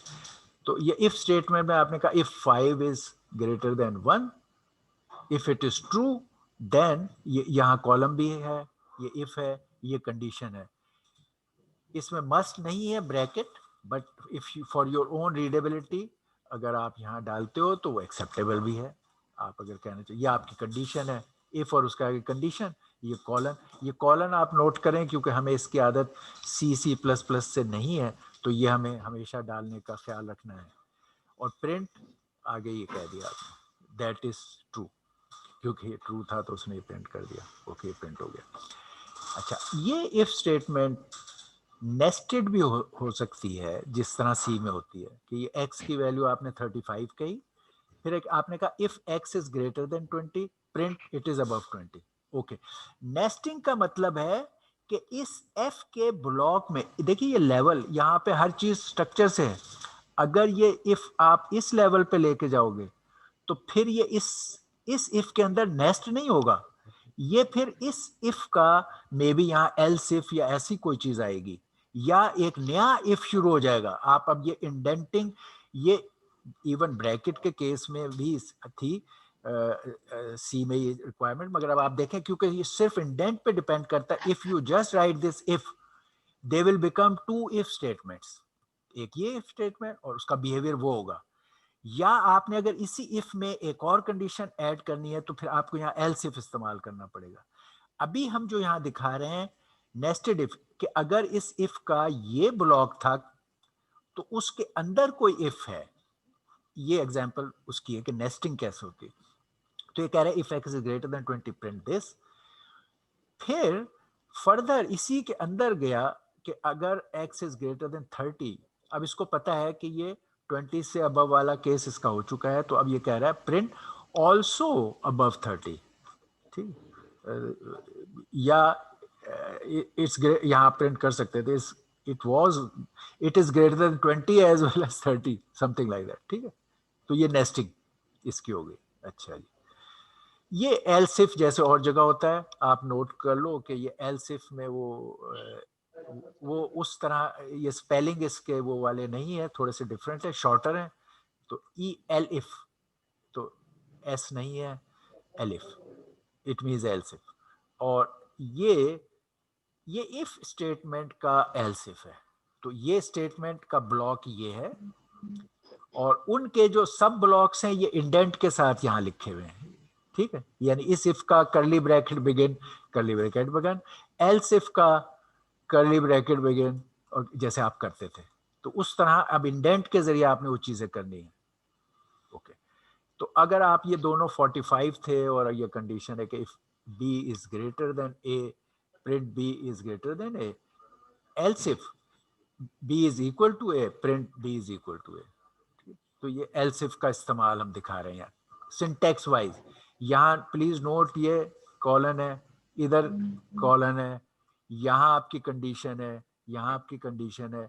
ये बगैर ब्रैकेट्स के भी अलाउड हैं, आप सिंप्लीफिकेशन के लिए और कम टाइपिंग की वजह से अगर इसको समझ के इस्तेमाल करते हो तो कर सकते हो। अगर आप अपने अंडरस्टैंडिंग को बेहतर करने के लिए ब्रैकेट्स में करते हो तो वो भी कर सकते हो। ओके, अच्छा, अब लास्ट में वो जैसे और सी और सी प्लस में था, एल्स भी अलाउड है कि अगर तमाम कंडीशंस नहीं है तो डिफॉल्ट कंडीशन एट टाइम्स हमें डालना पड़ती है, तो फिर एल्स डाल देते हैं। तो ये आपने इफ, एल्स इफ और ये एल्स, ये हमने तीन चीजें। इफ ये एग्जांपल में कि एज अगर लेस देन 4 है तो टिकट इज 0, अगर 4 लेस देन 18 है विच मीन्स ये एल्स इफ है, तो इसका मतलब ये वाली चीज चली है और फिर ये चल रहा है। अच्छा, तो अगर अब लेस देन 14 नहीं थी और मगर लेस देन 18 है, ठीक है, विच मीन्स 4 और 18 के दरमियान है, तो टिकट ये है। और अगर 80 से लेस वाला भी फेल हो गया है, इसका मतलब अबव 18 एज है, तो टिकट 15 है। ये इस तरह की आपको एग्जांपल है। अभी मैंने इन स्टेटमेंट को काफ़ी तफसील से बताया था कि it's very useful and powerful thing. यहाँ उसी की एग्जांपल है नॉट इन में। इन और नॉट इन दोनों बड़े इफेक्टिव है। अब आप यहाँ देखें, ये छोटी लिस्टों में ये एग्जाम्पलें शो किए, बट इमेजिन कि you have normally very big list और उसमें आपने देखना है is this element in it और नॉट। आप ये नहीं कह रहे हो कि क्या वो इंडेक्स को देखना तो आसान है। अगर लिस्ट 1000 एलिमेंट्स की है तो आपने देखना है क्या इंडेक्स उसमें है या नहीं, तो वो तो आप मैक्स से कहोगे लेस देन दिस है तो आपका इंडेक्स पता चल जाएगा. You are not looking for index, you are looking for a value, कि क्या वो वैल्यू उस लिस्ट में है, और उसको सर्च करे और बताए. तो ये बड़ा आपके ये न्यू लिस्ट थी, ये एलिमेंट्स थे, उसमें आपने देखना है कि एक्स इसमें है या नहीं. तो आपने यहाँ पे टेस्ट किया, you could test for in और फॉर नॉट इन. यहाँ वो नॉट इन की एग्जांपल बताना चाहते. If x not in new list, तो फिर कहो कि x is not in the new list, ठीक. या it could say if x is in the list, print x is in the list. या फिर कहते हैं if x is in the list, print x is in the list, else print x is not in the list. ये कई तरीकों से आप चीजें. तो अब आपने ये देखिए 10 था एक्स, तो इसने पूरी लिस्ट को सर्च किया और देखा कि इसमें कहीं 10 नहीं है, तो इसने आप ये प्रिंट कर देगा x is not in the list. Okay. एक पास स्टेटमेंट भी आपको ये इफ वगैरह के डोमेन में काम आएगी. और भी हैं आगे, ब्रेक श्रेक का भी है, लेकिन एक पास स्टेटमेंट सिंपल.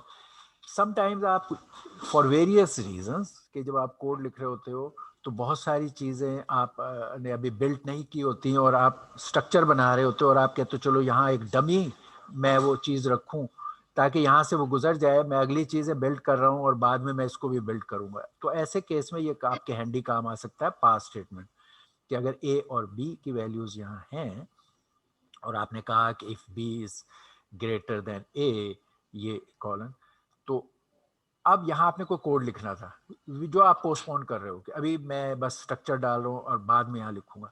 तो अब आप ये नहीं चाहते कि या यहाँ पे कुछ भी नहीं होगा तो ये एरर या स्ट्रक्चर आपको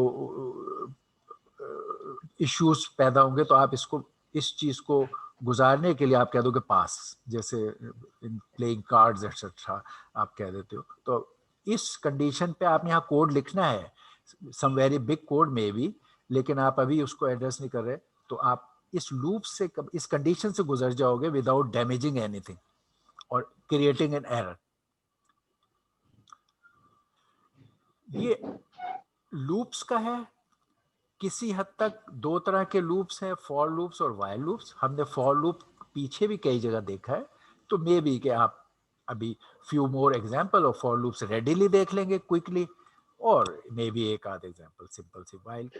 इनके कॉन्सेप्चुअल अंडरस्टैंडिंग आपको पहले भी है, लेकिन यहाँ पाइथन के डोमेन में किस तरह बड़े बड़े आपको स्ट्रिंग्स और वो, और इसको किस तरह फॉर लूप का स्ट्रक्चर है, कहाँ पे कॉलन सेमीकॉलन है, ये सारी बातें आपके लिए नहीं है. इनको आपने नोटिस करना है, आदत डालना है कि इस तरह यूज करें और इफेक्टिवली यूज करें. इसके कल्चर को समझ लेंगे आप, तो इसको आप इफेक्टिवली यूज कर सकते हैं. इसमें काफी पावर है.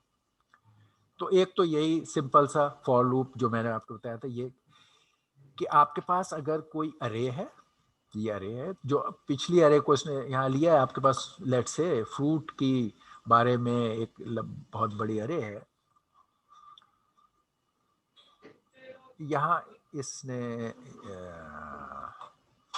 Here is an example. अच्छा, स्ट्रिंग है, स्ट्रिंग है, ये अरे वाले एग्जांपल नहीं है, स्ट्रिंग के एग्जांपल है. String is an array of element, array of characters.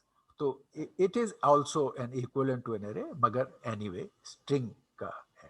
तो इस क्योंकि it is an array of characters, और आप इस अरे में एलिमेंट्स इसके ये हैं, लेटर्स हैं, तो आप सर्च करना चाहते हो कि क्या इस स्ट्रिंग में ये लेटर है या नहीं.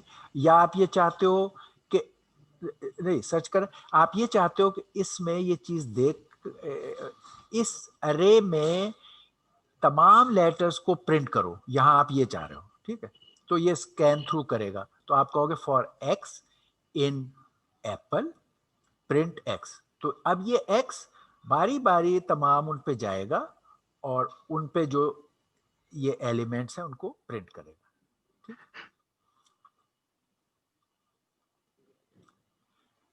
वाइल लूप की एग्जांपल सिंपल, जिस तरह हम पहले वाइल लूप्स करते रहे, कि कोई इनिशियल वैल्यू है, सपोज बाहर आप इनिशियल वैल्यू सेट करते हो आई की, मैनी टाइम 0 और समथिंग, यहाँ उसने 1 सेट किया, तो आप फिर कहते हो while I is less than 8 suppose, तो प्रिंट जब तक वो कम है. और प्रिंट करके, क्योंकि इसमें फॉर में तो पॉइंटर खुद ब खुद इंक्रीज हो जाता है, इसमें नहीं होता, तो आप फिर ये ऐसी कोई स्टेटमेंट डालते हो कि इंक्रीमेंट आए और इस लूप को चला। अब notice the indent, notice the colon and condition, ठीक। और इनिशियलाइजेशन ऑफ आई, जैसे वाइल के लिए सब एलिमेंट चाहिए होते हैं वो सब हैं, लेकिन इसमें सिंटेक्स को आप देख लें। अच्छा, अब इसी के अंदर C++ में भी ये होता है। somehow lot of people had lot of difficulty in using break there, जो आपको जरूरत पड़ रही थी, तो हम वही C++ वगैरह में जो ब्रेक का ऑप्शन होता है वो यहाँ पर भी है, खाली आपने सिंटेक्स देखना है और उस ब्रेक को समझना है जो आपने वहाँ पर यू हैड डिफिकल्टी किया, क्या ब्रेक नहीं सही जगह लग रहा और कोड का समझ नहीं आ रहा। बेसिकली ब्रेक का मकसद यही होता है कि इमेच्योरली इन बिटवीन किसी लूप से बाहर आप निकलना चाहते हैं, किसी एक पर्टिकुलर कंडीशन आ जाए तो लूप से निकल जाए, अदरवाइज पूरा लूप चले, तो एक एक्सेप्शन के तौर पे निकलने के लिए ब्रेक इस्तेमाल करते हैं आप, ठीक है। जैसे अब यहाँ था वाइल लूप 8 एलिमेंट्स के लिए था, ये अक्सर 8 नहीं होगा, मे बी इट वॉज 10,000 1,000 150। एक बड़े किसी लूप को आप चला रहे थे, आपने सारे लूप को सर्च तो करना है, मगर उसमें अगर एक एक्सेप्शन की सिचुएशन है तो फिर आप चाहते हो कि मजीद सर्च को जारी ना रखो। अमूमन आप जैसे किसी चीज को सर्च कर रहे हो तो अगर मैच हो जाए, आपको प्रॉब्लम यही आई थी जब हम कोडिंग कर रहे थे पिछली क्लासों में, कि आप कुछ चीज सर्च कर रहे थे और जब एक कंडीशन मैच कर जाती थी तो आप बाहर निकलना चाहते थे। तो ये वही सिचुएशन है कि ये 1000 एलिमेंट्स को सर्च कर रहा था, लेकिन आपने एक कंडीशन को देखा कि अगर आई ये हो जाए या आई ना हो, कोई और यहाँ कंडीशन मैच हो जाए, जो हमारे केस में कोई और कंडीशन थी वो मैच हो जाए, तो आप ब्रेक कर जाओ, फिर ये लूप ना चले। पूरी एक डेटाबेस 10,000 एलिमेंट्स के आप ढूंढ रहे थे और बीच में आपको वो एलिमेंट जो ढूंढ रहे थे वो मिल गया, यहाँ आई की जगह आपने लिखा अगर A I is a value you are searching, this exactly was our problem. तो जब वो मैच कर रहा था आपका प्लेन टेक्स्ट और साइफर टेक्स्ट इस तरह का, तो अब आप चाहे तो बाहर निकल जाओ, अब आप ना सर्च कर देते रहो, और तो उसका ये तरीका था, सी में भी यही था, यहाँ भी वही है। तो ये वो है कि ये पूरा लूप चल रहा है, प्रिंट कर रहे हैं आप, बीच में अगर ये इक्वल हो गया तो आपने कहा ब्रेक, अब ये लूप नहीं चलेगा, आप बाहर निकल जाएंगे इस लूप से, वाई लूप से। अगर ये कंडीशन नहीं है तो ये लूप चलता रहेगा और आई इंक्रीज करेंगे और उसी तरह रूटीन में लूप चलेगा। नोट, यहाँ वाइल के केस में भी ये कॉलन की बात है, और ये दूसरी भी कंडीशन जब इफ इस्तेमाल किए तो उसमें भी कॉलन की बात है। ऑल्सो वेट, ऑल्सो नोट कि वाइल के साथ ये इंडेंट है पहला, ये सारी वाइल की स्टेटमेंट है, ये और ये वाइल लूप की हैं। अब इसमें इफ के साथ जो करली ब्रैकेट बिगिन का ब्लॉक है, असल में ये वाइल का पूरा ब्लॉक है यहाँ से यहाँ तक, और इसका लेवल यही होना जरूरी है। As soon as you will break this indent even by a single space, you will have error, and or you may run things in a different way, maybe अगर वो आपको सिंटेक्स एरर नहीं दे, but it will misunderstand the thing. जैसे मैंने आपको बताया कि अगर आप इस इफ को इस लेवल पे डाल देंगे तो फिर ये एक नई इफ स्टेटमेंट बन जाएगी वाइल के लेवल पे, और ये उस तरह प्रोग्राम को चलाएगा। अगर वो बेशक से आपको कंपाइलेशन एरर नहीं आई, but it will be a misunderstanding, run time आपको प्रॉब्लम, रन टाइम एरर आ जाएगी, ठीक है। तो ये इंडेंट्स का जैसे करली ब्रैकेट्स का ख्याल रखना होता था, आपको इंडेंट्स का भी वैसे ख्याल रखना है, और उनका एक ही लेवल होना जरूरी है, ये इसके मिजाज में बात है। इफ के साथ क्योंकि ये नेक्स्ट ब्लॉक है, नेक्स्ट लेवल ऑफ नेस्टिंग है, तो फिर ये इसके साथ है। लेकिन आप देखो ये आई वाला फिर बाहर निकल आया, अगर इफ के साथ आप ब्रेक और ये लिखते तो ये आई हमेशा के लिए इस इफ कंडीशन के साथ चला जाता और आपका वाइल लूप में इंक्रीमेंट किसी भी कंडीशन में ना होता, आप the while loop would have become meaningless. तो ये स्पेसेस, जैसे वहां तो करली ब्रैकेट से ये काम होता था कि अगर ये ब्रेक को आप इधर भी करली ब्रैकेट डाल के लिख देते थे तो वो काम आपका चल जाता था, यहाँ पर वो नहीं चलेगा। यहाँ आप कर्ली ब्रैकेट नहीं डाल रहे, स्पेसिंग से हर मसले को हल कर रहे हो. It's very important. I keep emphasizing, you run into serious problem अगर इस बात को आपने पाइथन में सीरियस नहीं लिया. Okay, any question so far? क्योंकि अब हम अगला टॉपिक हम क्लास का देखेंगे. Next topic we are starting. Any question so far? Sir एक क्वेश्चन था ये नो सर, पिछली एवरीथिंग इज साइड गुड. पे थी। एक सेकेंड पूछने दो यार. अच्छा हाँ बताएं. सर पिछली साइड पे एक दो स्लाइड पीछे चले गए हैं. अच्छा ओके, 2 स्लाइड्स ये. हाँ जी ओके सर, जैसे ये लिस्ट है, ठीक अब है. ये एक्स की वैल्यू आपने यहाँ पे 10 दी है. एक्स की वैल्यू 10 दी है. यूज़र से कोई फर्ज करें हम यूज़र से डाटा लेते हैं, तो यूज़र से डाटा लेते हैं तो ये लिखा हुआ है एक्स नॉट इन, मतलब कि नॉट इन न्यू लिस्ट. मतलब कि अब इसका मेरा मतलब बता दीजिए, समझ नहीं आई. जी जी हाँ क्या? सर ये मुझे समझ नहीं आई, ये वाली लाइन मुझे समझ नहीं आई. Okay okay okay, I repeat. Is only showing, अगरचे इफ स्टेटमेंट है और हमने ये एग्जांपल ली है, इसका मेन एम्फेसिस जो मैं आपको पहले भी बता रहा था, इट इफेक्टिवली आपके लिए it is showing the strength of this in और नॉट इन कीवर्ड्स जो पाइथन में इस्तेमाल होते हैं और उनकी क्या पावर है. मेन बेनिफिट तो हमें यहाँ ये मिल रहा है. अदरवाइज आपने एक कोड दिखाया है जिसमें एक लिस्ट है, जिस लिस्ट में आप सर्च करना चाहते थे एक वैल्यू को, उसको आप अगर एक तरीका नॉर्मल करते तो आप एक लूप लिखते, उस लूप में आप बारी बारी इंडेक्स करके हर वैल्यू पे जाते, उस इंडेक्स पे पिक करके वैल्यू लेते, उस वैल्यू को इसके अगेंस्ट चेक करते, और फिर अगर वो वैल्यू मिलती तो आप वही जो अभी हम ब्रेक श्रेक का कह रहे थे, तो अगर बीच में वो वैल्यू मिल जाती तो आप वहां से ब्रेक करके बाहर निकल आते और उस जगह आप कहते कि यस इट इज प्रेजेंट. और अगर आप एंड ऑफ द लिस्ट पे चले जाते तो आप कहते not is present. In fact you exactly needed it many a times in our codes and you were stuck up and all of you were in trouble. क्योंकि उसमें वो है कि ये फॉर लूप भी है, फॉर लूप के अंदर ये आई से आप चला रहे हो, कंपेयर ए आईज को कर रहे हो, कंपेयर ए आईज को कर रहे हो against that value, compare with the value कि if it is equal to that. और फिर उसमें जब वैल्यू फाइंड हो जाएगी तो आपने वो निकलना था फाउंड करके. पहले ये फाउंड, यू रिमेम्बर हमने ये बड़े देर देर डिस्कस किया, आप लोग कहते रहे कि सर ये हो नहीं रहा. हमने पहले फाउंड को इनिशियलाइज किया, फिर जब ये मिल गई तो हमने फाउंड को चेंज किया, यहाँ से ब्रेक करके बाहर निकले, फिर देखा कि फाउंड से निकले हैं बाहर या नॉट फाउंड से, पूरी लिस्ट ढूंढ के फेल होके निकले थे या नहीं. फिर हमने उसके बेस पे डिसीजन किया और हमने वो कहा कि ऑल राइट ये वाली वैल्यू मिली है, उसका इंडेक्स ये है. यू रिमेम्बर हमने ये बहुत दफा, we spend a lot of time in doing this and most of you said कि सर ये नहीं हो रहा. हमारे पास इसका जो इन वाली फैसिलिटी है बड़ी पावरफुल है, मैं आपको बता रहा था, ये उसकी एग्जांपल है.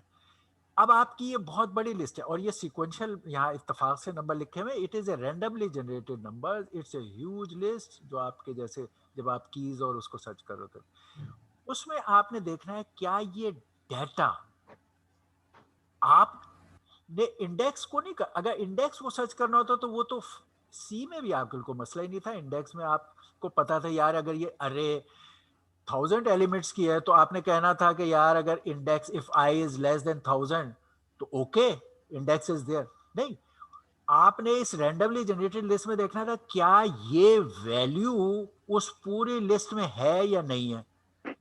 That you can test by this in and not इन.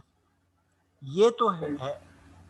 और ये आप यहां देख रहे हैं कि x में आपने वैल्यू डाली और आपने सिंपली कहा इफ x, यहां इन भी लिख सकते थे यस वाले सर्च के लिए, यहां नॉट इन का वो एग्जांपल दिखाना चाहता था, नॉट इन.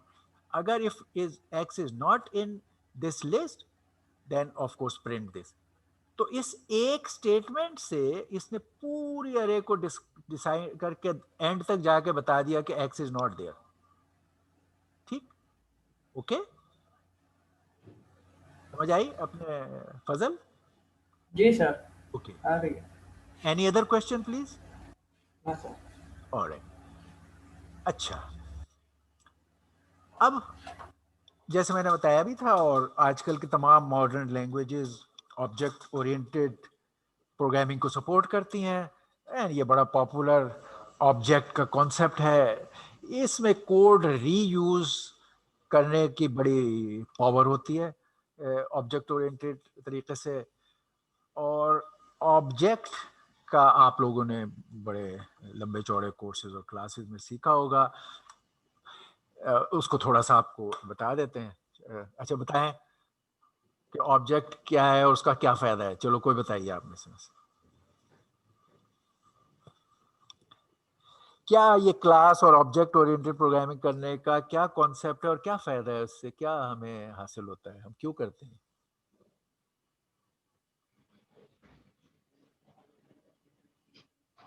और फिर उसमें ये सारी चीजें हैं कि अम, अम, चलो पहले आप बताएं, फिर वो उन चीजों पे, वो तो डिटेल वाली बात है, उस पर अभी नहीं जाते। हाँ, बताइए मोटे फॉर्म में खाली कि ऑब्जेक्ट ओरिएंटेड प्रोग्रामिंग से और यही क्लास वगैरह बनाने से क्या मेजर पर्पस हम हासिल करते हैं और क्या कॉन्सेप्ट है, वो कोई आप में से ब्रीफली बताइए।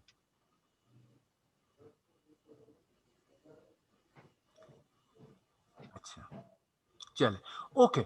सर हमारे पास जो स्पैगेटी कोड होता है वो खत्म हो जाता है इससे। नहीं, ओके, चलो, स्पैगेटी कोड जो खत्म होता है ना, वो है स्ट्रक्चर लैंग्वेज से।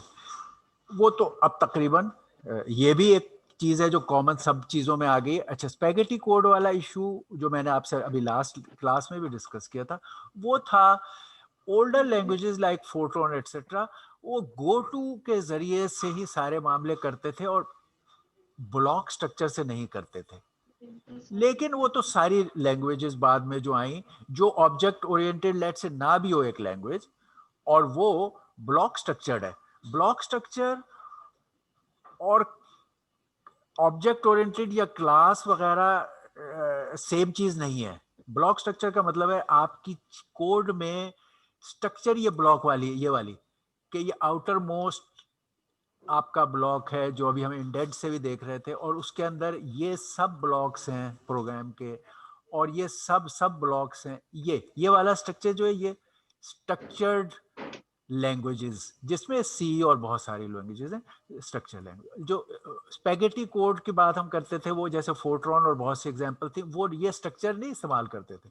इसमें ये होता है कि इस स्ट्रक्चर की चीजें इस तक रहती हैं, फिर ये इसके अंदर होती हैं, और आप उसको उस हद तक आप उस लेवल को और स्कोप को मेंटेन रखते हो। जो कर्ली ब्रैकेट वाली चीज है, वो ये उससे ताल्लुक रखती है। इस केस में वो स्ट्रक्चर थी नहीं, इसमें आप फ्लैट कोड यहाँ से यहाँ तक हर बात का लिखते थे, एक कोड है, कोई स्ट्रक्चर नहीं है, उसके कोई सब ब्लॉक्स और सब स्ट्रक्चर्स नहीं है।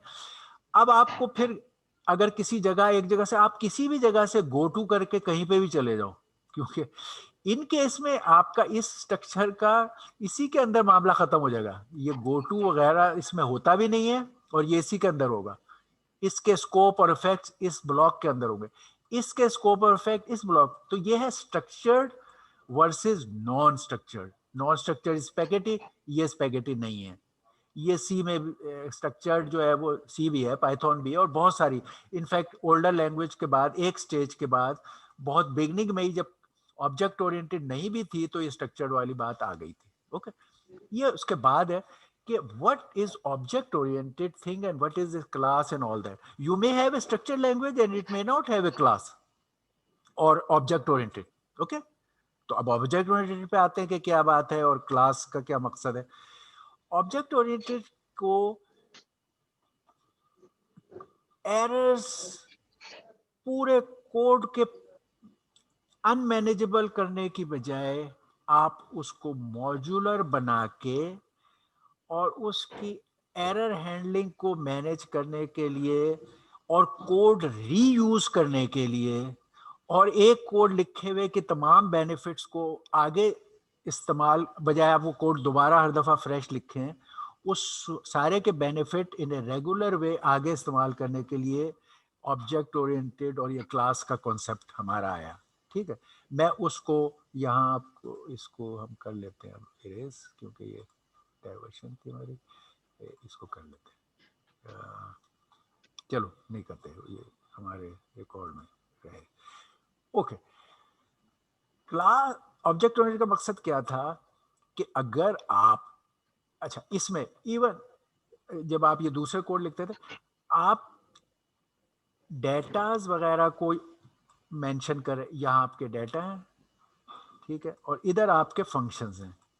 अब हम जैसे मेन कहते हैं और उसमें फंक्शन है, आपके ऑपरेशंस है और एक डाटा है, और आपने इस तरह से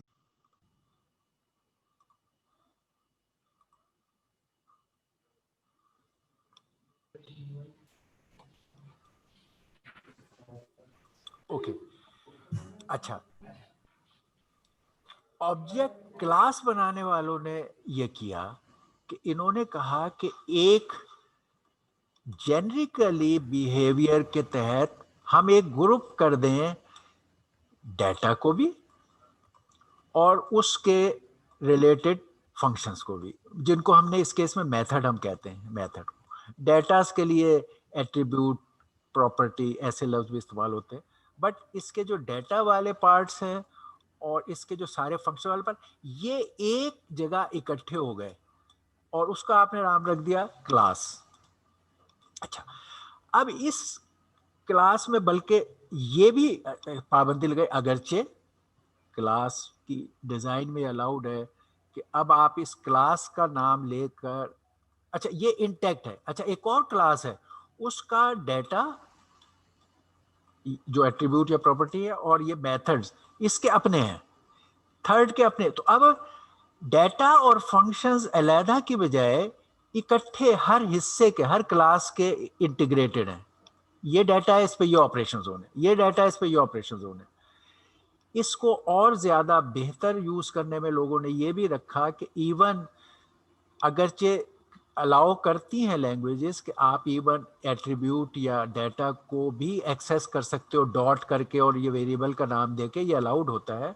मगर अक्सर हाइडिंग के लिए, इंफॉर्मेशन हाइडिंग के लिए, और आप इस डाटा की डायरेक्ट एक्सेस देते नहीं हो और हर काम इन मेथड से करते हो कि क्लास में आप जाएंगे, इस मेथड से आप अगर कोई डाटा भी चेंज करना है आपने इसमें, तो इस मेथड को कॉल करोगे और ये मेथड अपने रेगुलर तरीके से उस डाटा को चेंज करेगा कि जो चेंज आप मांग रहे हो वो विद इन रेंज है, अलाउड है, आर यू ऑथोराइज, ये सारे मामले करके इसको एक्सेस करेगा। इवन वेरिएशंस को इस हद तक आप कंट्रोल कर सकते हैं कि यू क्लास में आपको everything is through this method. अगर नहीं भी है और आपको ये अलाउड भी है, तो इसके इम्पैक्ट अगर कोई पड़ेंगे खराबी के, तो वो अप टू दिस महदूद रहेंगे, उस ऑब्जेक्ट में जिसमें इस क्लास की कॉपी बनाई हुई है उस तक महदूद रहेंगे, ना ही आपके ये क्लास का मेन स्ट्रक्चर खराब होगा, ना दूसरों के प्रोग्राम खराब होंगे। तो डेटा और उसकी प्रोसेसिंग के बिहेवियर को आइसोलेट करना और इस पूरी चीज को बार बार यूज करना। बार बार यूज करने से क्या मुराद है कि क्लास जो है एक फ्रेमवर्क है, स्ट्रक्चर है कि मैंने ये एट्रीब्यूट्स हैं, ये मेरे मेथड्स हैं। अच्छा, अब जब आपने यूज करना है तो आप इसका एक इंस्टेंस बनाते हैं, विच इज मीन्स कि इसका आपने इस स्ट्रक्चर को एक इंस्टेंस दिया अपना, वो ऑब्जेक्ट है, उसको ऑब्जेक्ट कहते हैं। कि आपने कहा ये क्लास थी, सम नेम क्लास, इस क्लास का जो एक इंस्टेंस बनाएंगे वो आपका ऑब्जेक्ट होगा। आप जो भी काम फिर करेंगे वो उस इंस्टेंस पे करेंगे। आपने इसकी एक कॉपी बना ली, उस पे कर रहे हैं, जो भी खराबियां आप पैदा करेंगे वो इस पे पैदा होंगी। आपने गलत डेटा में करप्शन की या कोई और मामला किया तो वो ये क्लास की खराबी नहीं होगी। Other people will keep making the object from this class and there will be a neat code for everybody else। या आप इसी क्लास की एक और जगह कॉपी बनाते हो और वहां आपका मामला ठीक चल रहा है और इधर आपने जो कॉपी बनाई थी इसमें आपने मामला गड़बड़ कर दिया है, तो आपके एरर्स और प्रॉब्लम्स यहां तक महदूद होंगे, ना ही फ्रेमवर्क क्लास पे जाएगा, ना ही आपकी दूसरी जगह जो और नई ऑब्जेक्ट है, नया इंस्टेंस है, उस पे जाएगा। ये आपका ये हो गया इसका कोड रीयूज का in a modular way without impacting error, ठीक है, एंड इंफॉर्मेशन हाइडिंग, ठीक। अब आपको कोड रीयूज वाला पार्ट शुरू हो गया। कोड रीयूज का ये है कि वही जो आप सब क्लास बना लेते हो, कि आपने ये क्लास को लिया, इसका बनाया इस क्लास को, और इस क्लास में अब आपने कोई मेथड या एट्रीब्यूट्स ऐड करने थे, एक तरीका इसको ऐड करना है आपने। तो आपने पहले इस पूरा जो काम हुआ हुआ है क्लास का, इस पूरे को लिया, फिर उसमें जो सब क्लास बनाई, ये कॉपी चले गई, सारे एट्रीब्यूट्स और सारे मेथड्स आपको मिल गए रेडीली, और फिर आपने इसमें एडिशनल एट्रीब्यूट्स या एडिशनल मेथड्स अपने डाले। तो अब ये आपका इनहेरिटेंस वाला हो गया कि आपने पूरी क्लास को इनहेरिट किया। वो आपको एक तरह से जैसे ऊपर लाइब्रेरी अवेलेबल होती है, वो सब कुछ अवेलेबल हो गया, उसके पर आपने कुछ एडिशनल काम किए, तो इनहेरिटेंस से आपको बेनिफिट हो गया। कोड रीयूज, पिछली क्लास पूरी की पूरी इस्तेमाल हो रही है और आप उनके मेथड भी इस्तेमाल कर रहे हो और आप नई चीज़ें उस पर ऐड कर रहे हो, तो ये ग्रेजुअल एक्सपेंशन इनहेरिटेंस के प्रॉपर्टी का यूज़ कर रहे हो। अब इसमें एक और चीज़ हम कर रहे होते हैं, वो ये है कि समटाइम्स जो बड़ा यूज़फुल होता है आपको, और आप कहते हो कि अच्छा मैं इसी क्लास के कुछ मेथड्स जिनके नाम मैं वही रखना चाहता हूँ, मगर मैं उसको किसी और डेटा टाइप या तरीके से इस्तेमाल करना चाहता हूँ। तो इसमें आप जब नई ये बनाते हो, सब क्लास बनाते हो, इनहेरिट करते हो, तो वहां पर आप जो वहां नाम था उसका, आप एक मेथड बनाते हो जिसका वही नाम रख लेते हो। पहले जब आप ऐड कर रहे थे इनहेरिटेंस से, तब तो आपने नए फंक्शन ऐड किए थे। अब आप कह रहे हो उधर ही जो फंक्शन बना हुआ है उसी को मैं बनाना चाहता हूं, इसको कहते हैं ओवरराइड, फंक्शन ओवरराइड। ये आइसोमॉर्फिज्म है इसका, आपके क्लास का आइसोमॉर्फिज्म का। अब जब आप उसी नाम से अपनी सब क्लास में बनाओगे तो ये ओवरराइड कर देगा। यानी अगर इधर आपने कहा था ऐड और it was meant for adding to integer numbers, अब आपने यहाँ पे एक और कोड लिखा और उसमें कहा सेम वर्ड यूज किया ऐड, और यहाँ आपने उसका कोड लिख दिया may be adding of two strings, concatenating of two strings. तो अब आपके यहाँ पे जब आप इसको इस्तेमाल करोगे तो ऐड विल मीन दिस, और जब आप उधर इस्तेमाल कर रहे थे वो वाला कोड तो ऐड विल मेंट दैट।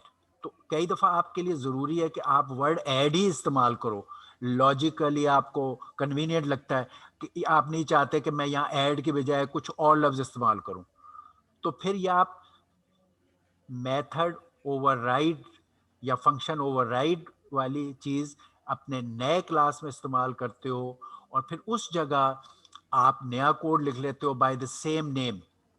तो अब इसमें आपके सारी चीज़ आ गई, इनहेरिटेंस आ गई, आइसोमॉर्फिज्म आ गया, सब क्लास हो गया, adding of thing, code reuse आ गया।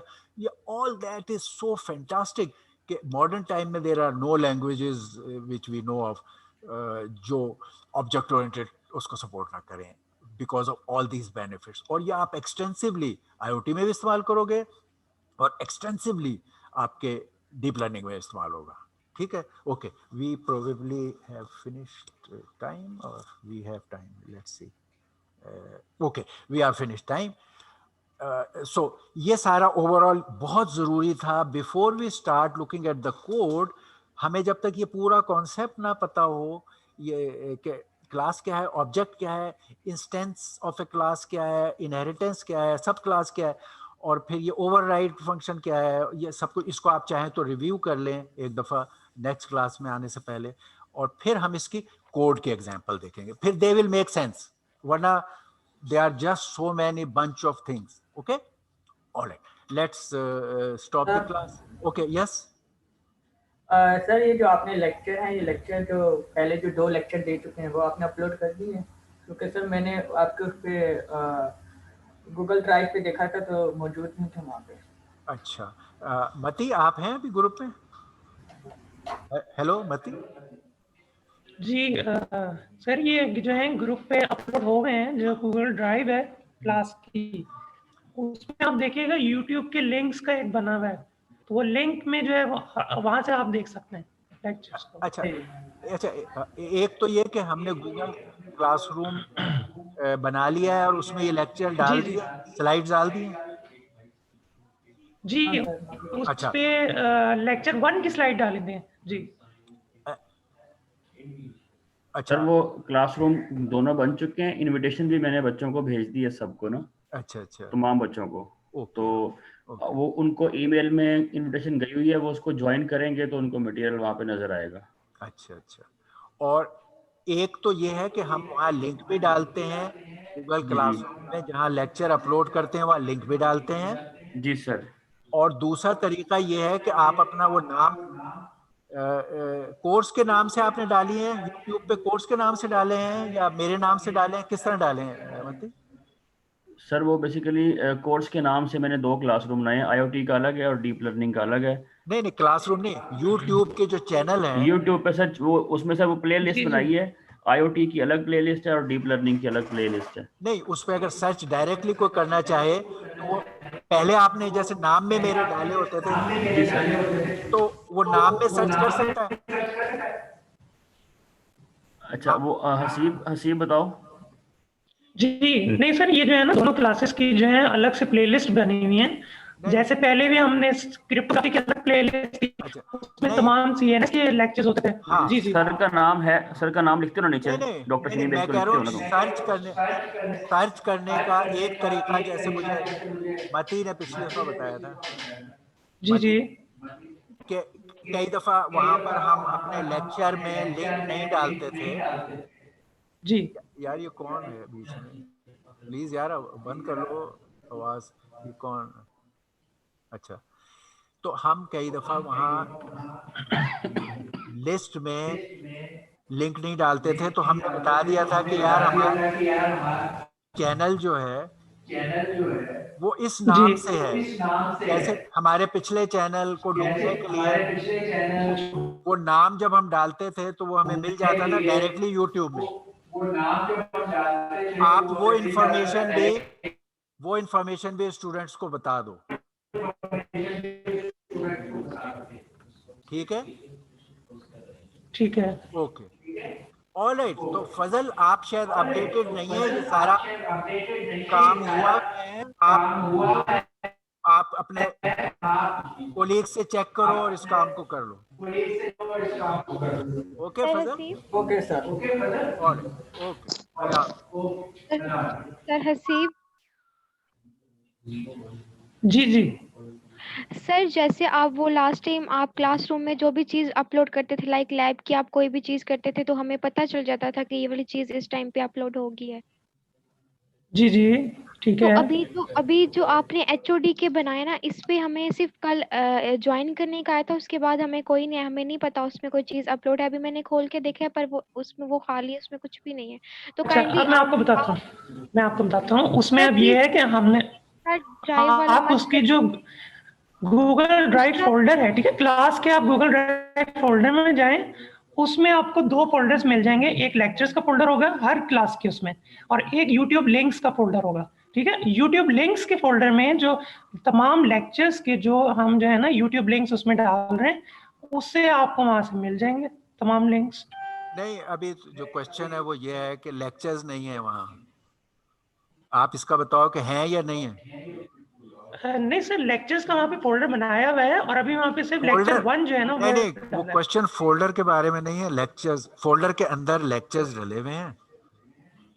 जी वही मैं कह रहा हूँ, अभी लेक्चर 1 सिर्फ डाला हुआ है, लेक्चर 2 नहीं डाला, लेक्चर चलो 1 तक डले हुए हैं उसमें। चलो, इधर मगर आप कह रहे हो ये स्टूडेंट हैं, वो कह रहे हैं कि खाली है। नहीं नहीं नहीं, वो इनका क्वेश्चन कुछ और था सर, वो मैंने इनको समझा दिया। नहीं नहीं, वो यही सर कह रहे हैं। ड्राइव भी खाली है, ड्राइव भी खाली ही आ रहा है, मैंने अभी खोला हुआ है, कुछ भी नहीं है, कोई अच्छा फोल्डर चले कुछ हम भी। अभी इसको दोबारा से चेक कर जी सर, लेते मैं दिखा देता हूँ, हैं सर। खाली है। अच्छा सर अच्छा, काइंडली वो वाला ही कर दें, ओके जैसे वो पहला लैब का आता था, ओके हमें पता चल जाता था किस टाइम पे कौन सा ओके लेक्चर आ रहा है। Okay, I will take care of that. Okay, we'll correct all these things thank today you sir. inshallah. Okay. All the best.